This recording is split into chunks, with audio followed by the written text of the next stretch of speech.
you will find in my speech today themes of, obviously I'm building a city, so urbanism. But really, it's a story about entrepreneurship. It's a story about persistence, about innovation, about risk-taking, a little bit of leadership, and personal growth. But before I start the narrative, every story needs a motive.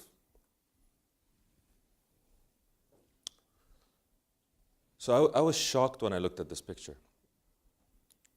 What do you see? It's moving. This picture, not the other one. What do you see? When I first looked at it,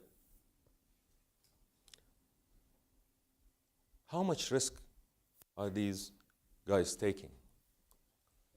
So dangerous, right? Really unbelievable what they're trying to do. And I thought, God, what are these guys doing with their future? But then, when you really stare at it, some new meaning emerges. If you look at this, there is, you know what they're doing? It's called sidewalk skiing. Okay, it's a stunt. These guys get in the car, there's a fourth one driving, so 4 guys get in a car. They get the car to speed, get it to balance on 2 tires, and then they get out of the car, start removing the tires from the back and the front and switching them. And then they all go back into the car and they rebalance it. Just go to Jiffy Lube. I don't know why you're doing this. But to get there, and here's my point, you need persistence, you need training, teamwork. There's almost a level of perfecting your vocation. And the moral of the story is the following. These are very talented people. They just chose this to spend their talents on. Frankly, because there is very little else. This is, by the way, is not a Saudi story. There are 600 million people around the world that will need jobs over the next 10 years. It's an Arab world story, but it's also a global story. It's an emerging market story. And we can't use old methods, old formulas, and expect new results. And governments around the world have unfortunately been trying to do just that.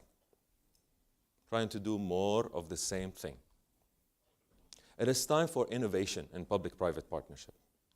Saudi Arabia, despite having huge oil reserves and big financial capacity, tried to do just that. The late King Abdullah, in 2005, just 5 months, by the way, after he became king, launched a new project.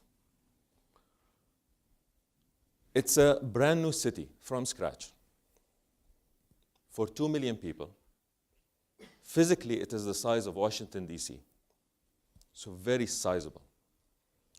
And the idea was, for the first time, the government of Saudi Arabia knows how to build cities.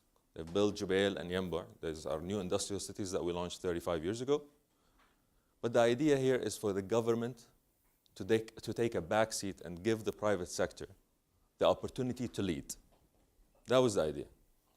So for the first time in global history, a project of this size was given to the private sector.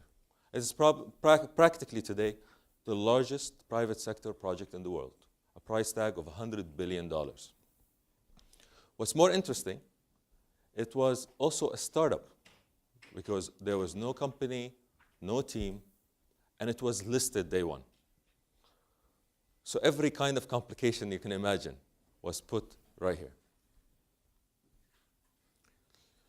So I joined this initiative in 2008, January 2008, about 2 years after it was launched.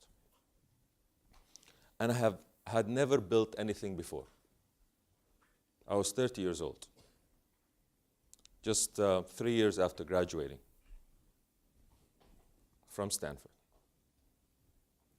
My only training in this was actually SimCity.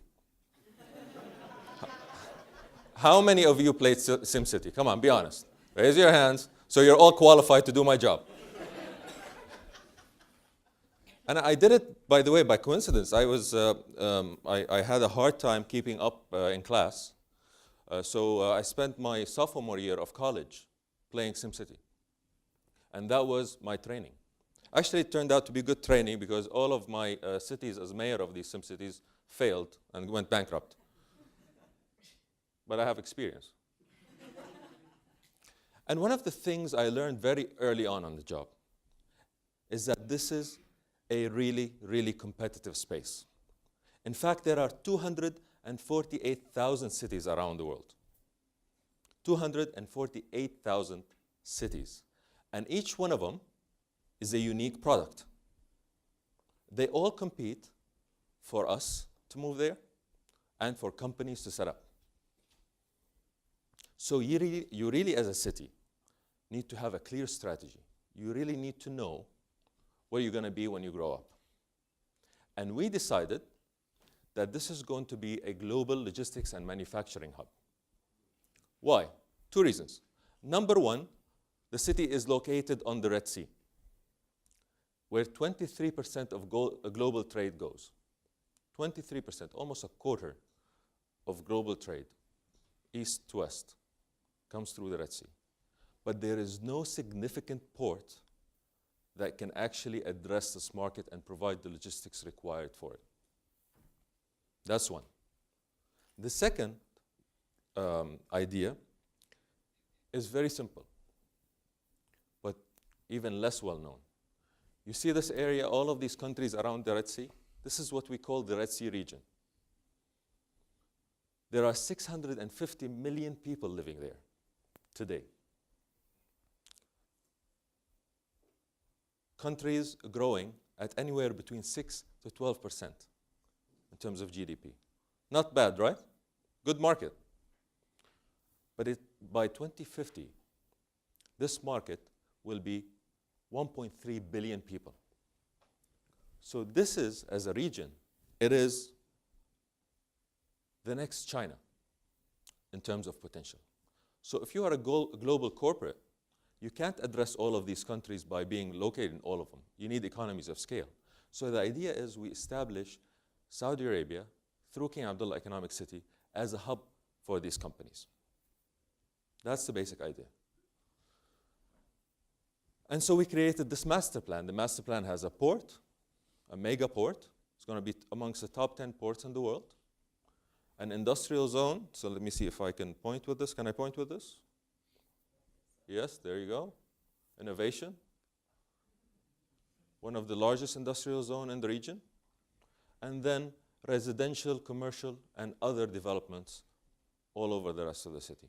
So you see these colors are all of the communities right now, the residential communities we're building, and there is a high-speed railway connecting us with the largest three cities in the region, Mecca, Medina, and Jeddah. So about 10 million people that can get here within less than an hour. Good market. And that was the vision. This was it. So where are we now, 9 years later? As of today, we have a port that is 2.7 million container capacity. By next year, we'll have the largest port in Saudi Arabia. Definitely the largest on the Red Sea. Fully privatized port, by the way. And these cranes are the tallest in the world. And because we want to engage the communities around us, we have trained people from villages around us. In fact, the port operating room today has 90 women, exclusively women, from villages around us.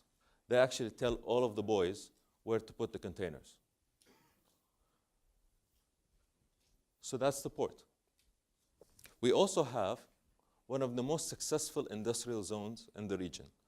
Definitely in Saudi Arabia, it is the most successful non-oil-based industrial zone. We have attracted companies from around the world, including Mars, Sanofi, Pfizer, and others. Many of them are establishing manufacturing facilities in the kingdom for the first time, but some of them are in the region for the first time.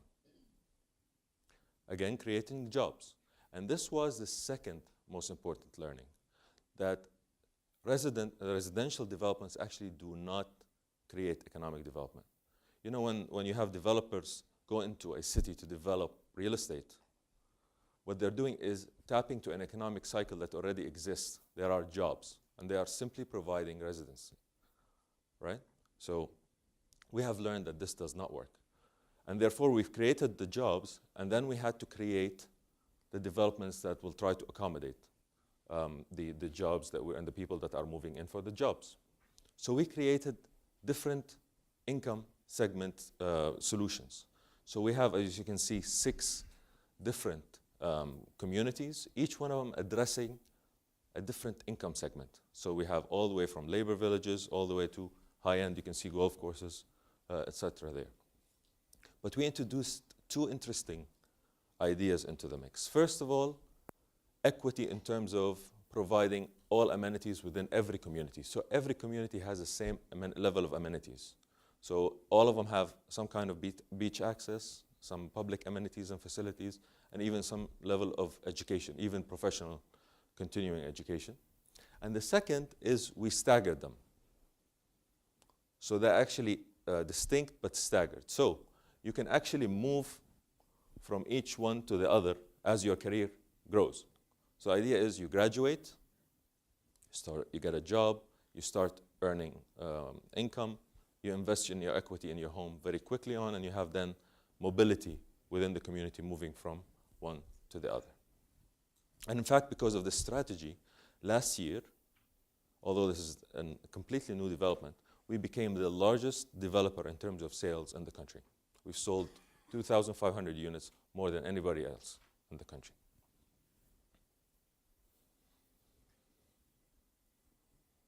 And one of the things that I also learned is on the importance of education. They say to build a great city, all you need to do is build a great university and wait 200 years. I don't have 200 years. So the idea is to bring education as much as possible to the beginning of the city development. So we're building K through 12 schools. This is our first school. It's actually a very successful school. It will have the first also boarding component in the country, so we can board students. We're working with Babson on a college of entrepreneurship and business, and we are doing a lot of training for 90-day based training, just rehabilitation post-schooling. So we have a lot of high school graduates in the region. We've trained 1,000 of them, just 90 days. And these are, if you think about the opportunities that we have, we are basically in the mainstream, right? You're already very successful, you're going to a great school, the employers come to you, you have family members, you have friends, a network, right? But if you're in a village and you graduated from high school and your parents are not employed, you absolutely have no access to the market. In fact, many of these students in these villages, or these 5-6-year graduates post-high school, had no access to the job market. They don't even know where to look for a job. They don't know how to write a resume. They don't know how to interview. So that's all we did. We did 90 days of training, English, career management, computer skills, etc. 90 days. What do you think was the success rate?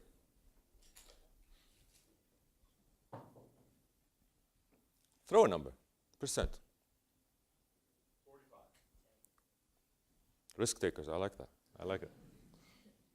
It was 88%.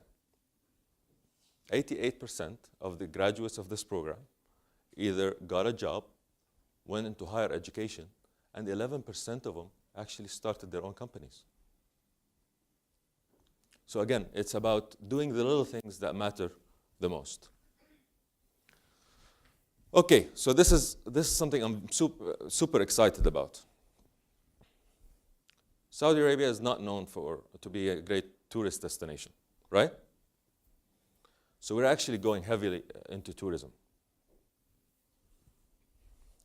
You build the largest port, the most successful industrial zone, you become the largest residential developer, and gets to your head.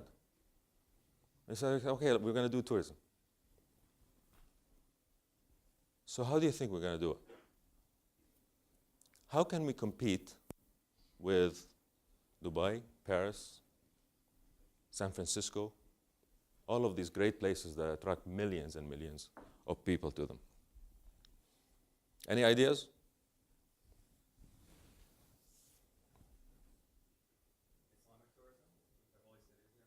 Exactly. We don't have to. We are the 17th most visited country in the world. Every year also, in addition to that, we export 10 million Saudis around the world. On vacation, 30 days. So we're trying to create a location within Saudi Arabia that leverages the incredible location we are in. In fact, here is a taste. We have some of the most beautiful coral reefs in the world, 6,000 years old. Almost 5,000 species, many of them unique. 44 are sharks, but we don't talk about it because it's not good for tourism. And in creating a destination, you need to leverage the space you are. You need a sense of place, right? So leveraging the 50 kilometers or 35 miles of seafront is one. The second is because we live in the GCC and the temperature is quite hot all year round, we've gotten used to air conditioning. So we hardly leave our homes. We hardly have, being in an environment where I can walk out of here and into the street is actually quite unique and wonderful. And that's why we all love the Bay Area. In fact, 50% of you won't leave this area. But the idea is, how can we create a city that will allow you to re-engage with the environment? So we did something that is very interesting. It was part of my learning as well. The first master plan, which you didn't see, this is the fourth master plan, but the first master plan made the city look like Venice. It was beautiful. It was almost 50 miles of waterways inside the city. Okay? And I learned that that is the most harmful thing you can do to the environment and to the city. Simply it was over-engineered. But that's the way you built cities, even 10 years ago. Okay? So what we did is very simple. Sarah, my wife here, and I were in New York during Hurricane Sandy, and we got stuck. And I learned the lesson of not to go against the environment, not to try to bend the environment to our will as human beings. So we went back to our master planners, and we said, how can we make this the most ecologically friendly city in the world? So we removed all of the canals. We simply let the water flow where it always flowed for the past 2,000, 3,000 years and go right into the sea. And we stepped back all of our developments about 60, 70 meters, in some areas 400 meters from the sea. We had a beautiful lagoon that was natural that we made into a preserve so nobody can touch it. And the idea is sometimes that's the right thing to do when you have a city with this kind of environment around it. But most importantly, it wasn't a win-lose. The city will become more appealing, but also we had even more areas to develop because it was cheaper to develop the city without the canals. So it turns out to be a win-win solution to be ecologically friendly.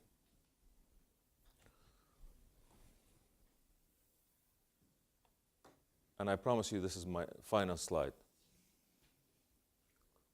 So I tried to remember how wonderful it was to be here.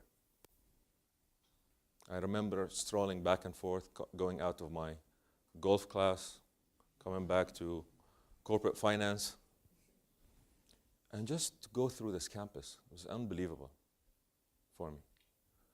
And I remember that I could have almost not been here. Not at school, but what I'm doing what I'm doing. In fact, I tried to think about the series of steps and decisions that I made in my career. Because I can tell you, when I was there, I did not think that I would be building a city in 10 years. It was simple. There was the path of least resistance that I could have taken. I was doing really well back in the employer that I was working for, coming here for 2 years and going back. That would have been the easiest. I had a good reputation. I already built a track record. I was going to go back and do, hopefully, really well. okay?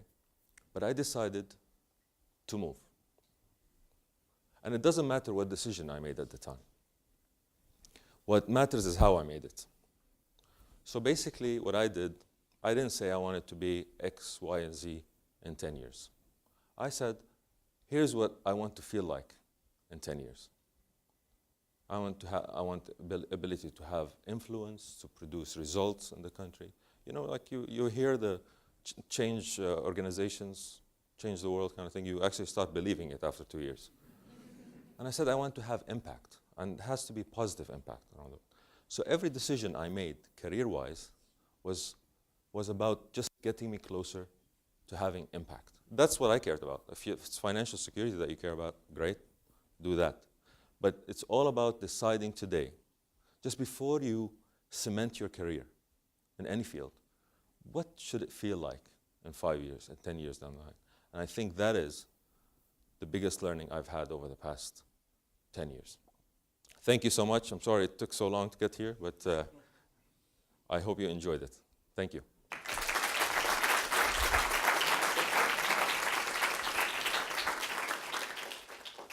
So we're going to open up for questions.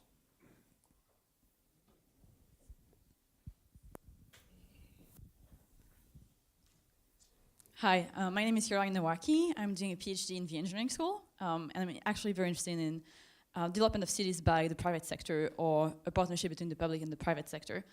Thank you very much for this presentation. It's very inspiring. Can you talk a little more about what was better, building this city with the private sector and not with the government, and maybe some of the challenges when building just with the private sector and not maybe involving the government as much and the public? Yeah.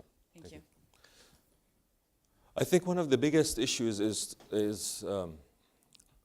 it's really a partnership. At the end of the day, the private sector can't do something this big on their own. It's not about the financials, it's about an ecosystem. This city has to be connected with roads, with power, it has to be part of something, right? And so we leverage the fact that we have a partnership with the government a lot. But the challenge, obviously, with private sector leadership of this is risk. Most of the time, it was massive risks we had to take at the beginning on individual infrastructure or soft infrastructure, if you will, projects. Nobody would take any of these risks on their own, right?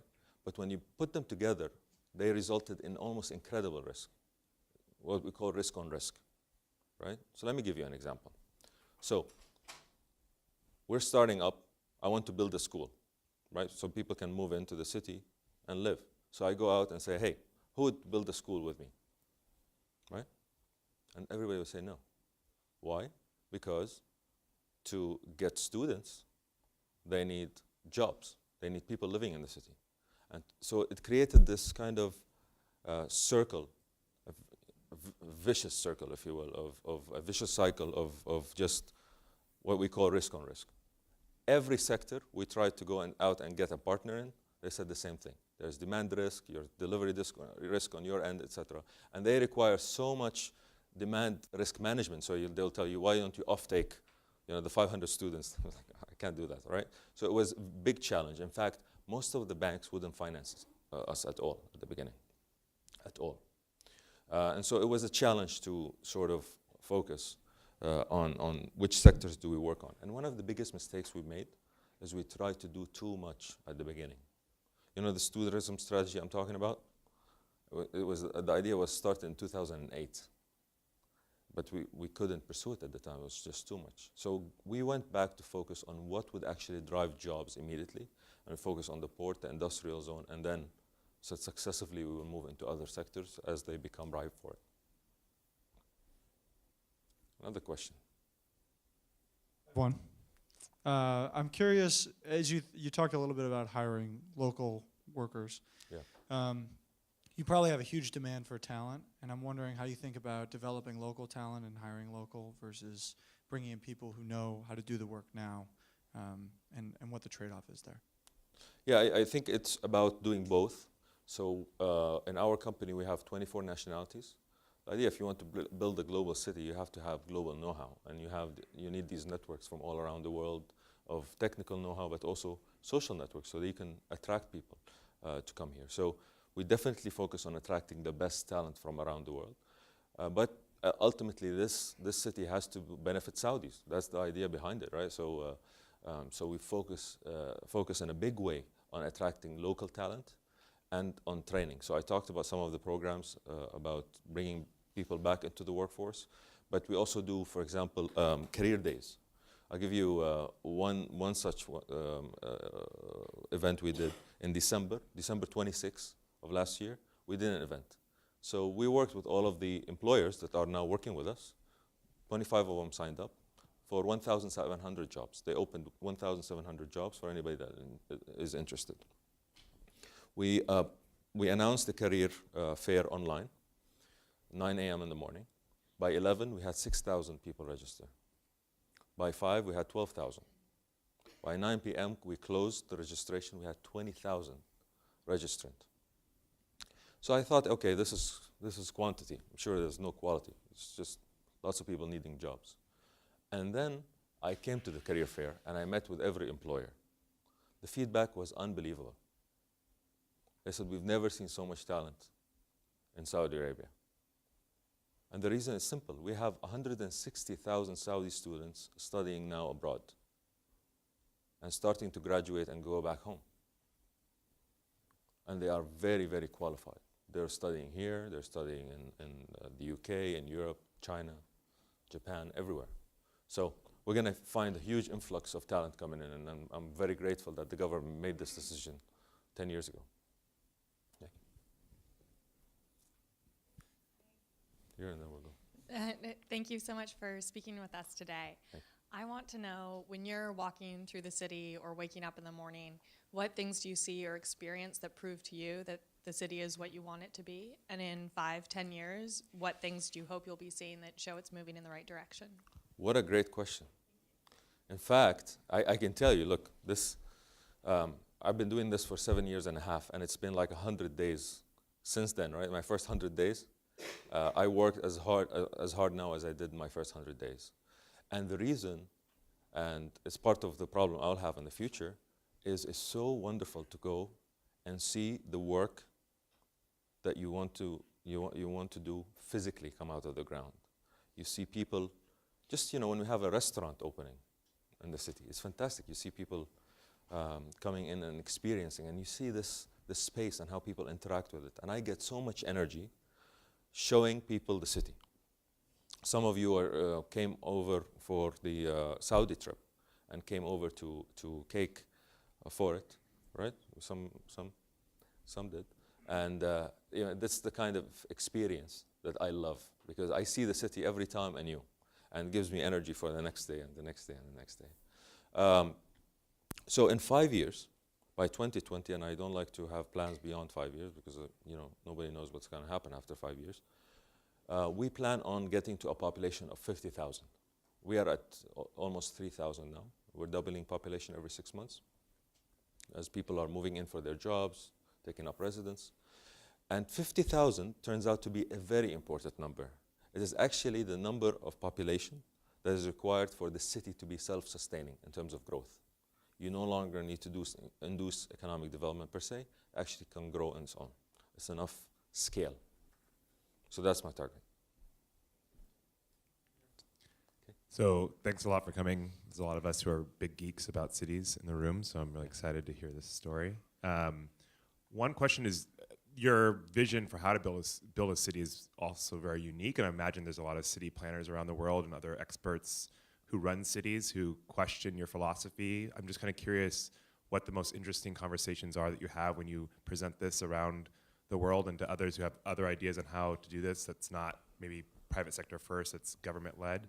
And the second is more personal, kind of what from your past has been the most helpful for you, maybe besides SimCity, that got you, that helps you on a day-to-day basis envision what you want out of this project? Yeah, two very good questions. The first one also relates to which cities impact me the most in terms of seeing or trying to emulate. And it turns out to be two cities that started this whole thing. One is Singapore, because it's a perfect example of a city-state. 60 years ago, it's sea-locked, so it can't grow. and how they have managed not to only make it into an economic powerhouse, a trading hub, but also for it to be really a city that has been in constant renewal, and how they manage the developments around. I think that was an inspiration. In fact, the late Lee Kuan Yew helped us with the first master plan. We had a meeting with him, and he said, "Look, here's your master plan. Doesn't work." And the next day, he came in on a piece of paper. Said, "Oh, you should move the educational district here. You should move the industrial here. You should do this, do that."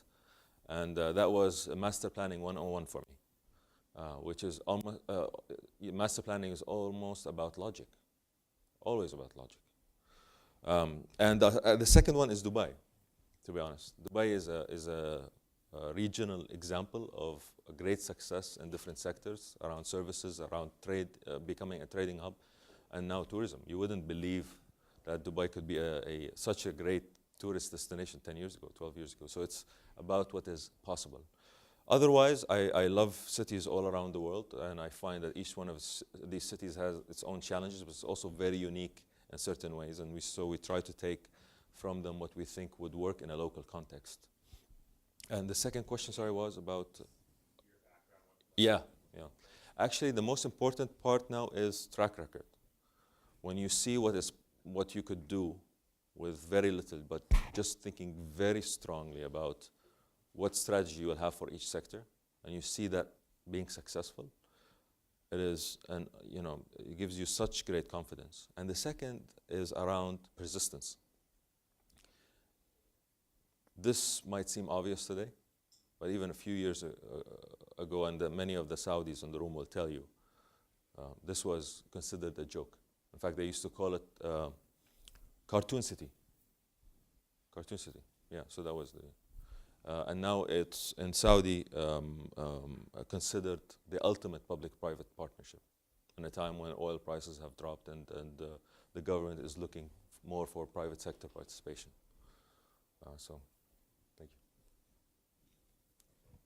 you. I think I'm supposed to go next. Okay, it's helpful to have the microphone. That way I don't have to choose and become less popular than I already am. Mine is a little bit of a follow-up to that question, which is some planned cities obviously don't have the best reputation. You alluded to the joke earlier. One of the reasons why when you accelerate, I guess, 800 years of history in a decade, it's difficult to do that without developing, I think, a large sense of hubris. So I wonder, like, on your team, are there things you guys specifically do to make sure to keep yourselves in check with historical forces or social forces, et cetera? Yeah. Actually, this turns out to be where being private and being publicly listed most helpful. So the problem with cities that have been developed in 20 years, mostly our government, a master planner, usually a great architect, comes up with the plan. I'm not going to mention names because I don't want to get into trouble. This is recorded and being... but I can tell you that sometimes they forget the basics. Actually, cities are about the people, not the buildings. And people love retail. Okay? And most planners forget that retail is important. Okay, so the people that some of the cities that you're talking about, literally just simply forgot to put in retail. And that's it. The buildings are fantastic. You can walk between them, but there's no place to interact, no place to sit. So it's these little examples. And I mentioned the private sector aspect and being listed for one important reason. It is a feedback mechanism. Usually when the government does something and they have a great 20-year plan, they don't have feedback.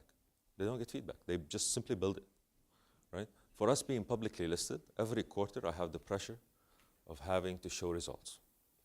And you can look at results as just profit, or you can look at them as value creation. So I think the private sector, the power of the private sector is to create value, share it with your customer, and the rest is profit, right? So the more value we create, the more value we share, and profit we make. So the idea that every quarter we have to do this is actually quite powerful, because it actually forces you to look at the business model and see why it's not working. It doesn't take us 3 years, 4 years, 5 years to figure it out. We can figure it out immediately. If something is not selling, then we know there's something wrong with it. That's why we became the largest developer last year, because all of our product range has been very successful in that it's addressing market needs. Okay, so we have a micro. Yeah. Okay. Yeah. Hi, welcome back. I'm Kent Karan, MBA One. You mentioned a $100 billion price tag, and I was wondering if you could comment on the private and public sources of capital, both past and expected in the future, and if the lower oil price has led you to rescope some of the project. Very good question. We started with the capitalization of $2.5 billion, trying to do a project for $100 billion. And it turns out to be the biggest challenge of all, because to build $100 billion worth of city, right, you need to recycle the $2.5 billion, which means you have to buy, sell, develop, sell, develop, sell, develop, sell, which means you can't hold on to anything. You know, your prized assets. At some point, somebody interested, they pay the right price, you have to let go. So that's the biggest challenge that we have. We have been very successful lately at attracting also bank debt. I talked about the challenge of being debt finance, which is important, but now we are at a stage where the banks are offering us their balance sheets in a big way. So that is quite a development given the riskiness of the project at the earlier stages. So this is it, and the idea is that that our capitalization is sufficient going forward, given that our debt to equity is improving. Typically in a project of infrastructure, you would have 80% debt and 20% equity. We have had 100% equity the whole time, up to a few years back. So we still have a lot of leeway to go. Thank you. Can you talk about sort of the long-term strategy for the city, whether it will be continued to be publicly listed? What does that look like in terms of your return profile, or sort of what the economic aim for the city is, and how that relates to managing people? You talked about how cities are about people, and maybe that's aligned with the economic aim, maybe it's at odds, but I'm curious your reactions. It's a good question. The answer is we are now moving into separating the development from the operation of the city. So development has its own nature. You develop infrastructure, you develop buildings, you sell, or you rent, etc. So that's one aspect. And here, you know, it's all about creating economic value and just driving jobs, and then residents. The operation is quite different. Okay. See, I think operating a city should be done by the residents of the city, in a sense.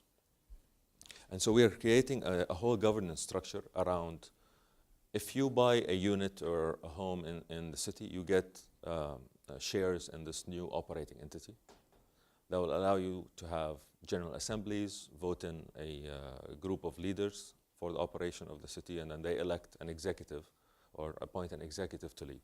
The most important aspect is that executive can and should be fired when they don't perform. Because ultimately the city, the operation of a city is around making sure the city is safe, it's clean, etc.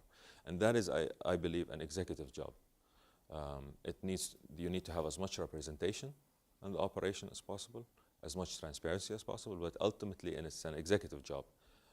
So that's why we're separating the operation. In terms of our return profile, we have been profitable since 2011. Our growth in top line and bottom line has been 30% a year.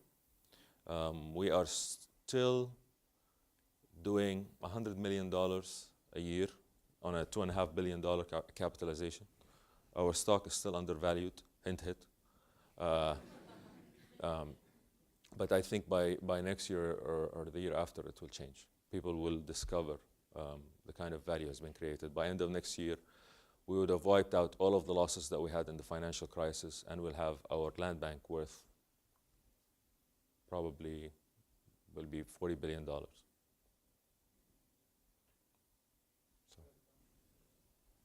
I have the mic now. Yeah, great. By the way, great presentation. Thank you so much. I have two questions. The first one is, what would be the best or the most interesting opportunity right now that is not fulfilled at the city, whether it's a service sector or industrial sector? So if somebody would come and say, I want to invest what would you recommend? What is the demand that is not fulfilled? Second question is, can you establish a subsidiary of a foreign company to operate in the economic zone? Yeah. The second one is easy. Yes, 100% ownership. We even allow ownership of real estate for individuals, foreign and local. So it's 100% allowed in Saudi Arabia, especially in Camp Del Economic City. The biggest opportunity today, actually, is which is why I'm here in the Valley, is around IoT, the Internet of Things, this concept of smart city, and the concept we're launching of a perfect home. Since I joined in 2008, people have been talking about smart cities. Right? How many of you heard of a smart city? Okay. How many of you have seen a smart city? Okay. And the problem with the concept is authority diffusion, if you will. Nobody can make the decision. It is different authorities. Technology risk. Who's going to take the risk if you're in government? You don't want to do an implementation. Most of them you can't bid out because it's unique technology, right? So how do you price it in a public tender? So you can't make decisions. And the big companies are selling the equipment, so they're not really your advisors, right? And so we've decided that now, after the port is operational and the industrial zone is successful and we have our residential, that this is an area we will focus on in the next 24 months, actually implementing the smart city model. So I've been here talking to companies in the Valley about changing the experience for a resident in a city, empowering them to actually run the city through technology. Right? So you need obviously the fiber network and all of the goodies that come with a smart city, but it's more about how do you actually operate the city? How do I know within my home not only how much energy I'm using, but which of my appliances is least efficient? Which one why can't my app just calculate which one I should buy on a business case basis? If I remove that iron and buy another one, it will pay for itself in 7 months or 2 years or 3 years. I mean, that can be instantaneous, if you will. So there are so many ideas we're looking at. For example, the idea of that smart fridge. Anybody heard about a smart fridge? It knows exactly how much you have in it. Obviously, nobody's going to develop that, right? And it can be very simple. What if I scanned everything just a scanner on my iPhone, right? Just a scanner of all of the items that I have, and every time I use one, I just scan it again. It tells me exactly what I'm missing, what I need. It can contact Amazon. A drone can fly in. But the idea is, how can we be practical about it? The other project is the initiative we're launching is the perfect home. And the perfect home is trying to optimize a home for aesthetics, technology, sustainability. But the trick is to do it at the middle income level because you can scale. It's easy to build the next greatest home with all of the bells and whistles of technology, right? But that will not be affordable and not scalable. The trick is to optimize for a middle income home. That way, when you go to affordable, you can just remove some of the options, and when you go to high end, you can just add more options. So we're launching that also with many companies in the Valley. So these are the big opportunities for me. Who has a mic? I have the mic. Yeah. Thank you There so are much. 2 mics. What's going on? No. At the same time? Okay, I'll leave. Thank you so much for coming here. At the GSB, we always hear about the importance of culture, but I don't think I've had an opportunity to ask anyone, what is it like to shape the culture of a city, and is that something you do, and how do you do it, specifically in the context of Saudi Arabia, which has a pretty highly defined culture? Yeah. Okay. I'm really good at knowing what I'm not good at. Okay? And definitely social engineering is not an agenda of mine. It's tempting to do it, but the reality, you realize that actually people who move at the beginning to a city will shape its culture. They will have their own dynamic. All you can do is not get in the way. The thing we are trying to instill, though, is citizenship through engagement. The idea that this is your city. It's not mine, it's not our employees, it is the resident city. And so we launched an app, many of you might have used it, called Public Works. Basically allows you to, if you see a pothole in the street or something that's not working, you can send it immediately and we will actually track that. And how long it takes our people to go actually and fix it. So it gives you a sense of ownership that you can actually, that you are the mayor of the city, that we don't have a mayor, you are the mayor. So that kind of engagement is very important in terms of how citizens feel and about the city and about the efficiency of its operations. Sorry. I'd like to shift gears slightly, actually. If I remember your presentation correctly, you said you joined Amara at the age of 30. And despite having an MBA from what is unquestionably the best business school in the world, you were a really young leader in charge of a really big project. So I'm curious if you faced any challenges because of that, and then what you did to establish credibility as a young leader in a new organization. Yeah. It was actually a big challenge because I had no engineering background. I've never built, like I said, anything before in my life. I had a finance background. So I did lots of modeling, and the biggest challenge at the time was the business model at work. And really, it's about leadership. Realizing that I'm not supposed to be building every sector of the city, and the challenge is, can you attract the talent to allow you to get this know-how and actually to build the best of the best. So the example of, I've met many Silicon Valley companies during this trip over the past 2 days, and they all say, okay, how are you going to do it? I said, I'm not going to do it. Well, that's why I'm here. I'm supposed to be working with the best of the best, so why should I come and try to reinvent the wheel on something you're already doing? And so the idea is, how can you make decisions on who to work with, how to attract talent, companies and people, by the way. It's not only about people, individuals. And the third is around getting people to accept your decisions. Because in this, you'll make lots of mistakes. Lots of mistakes. And in a public company, this could be actually very dangerous for an executive. So the idea is about being transparent with, in this case, my board, our employees, about the kind of risk we are taking and the potential outcomes. So you go back to decision trees and analysis. And actually, we just, make mistakes all the time. But if you're making 100 decisions and 3 of them go wrong, you hope that those are not the 3 big ones that you made. But you create a culture of learning. And to be honest, that's learning by doing. And this has been the hardest thing, because you get employees from different companies who are not used to it, and they judge each other.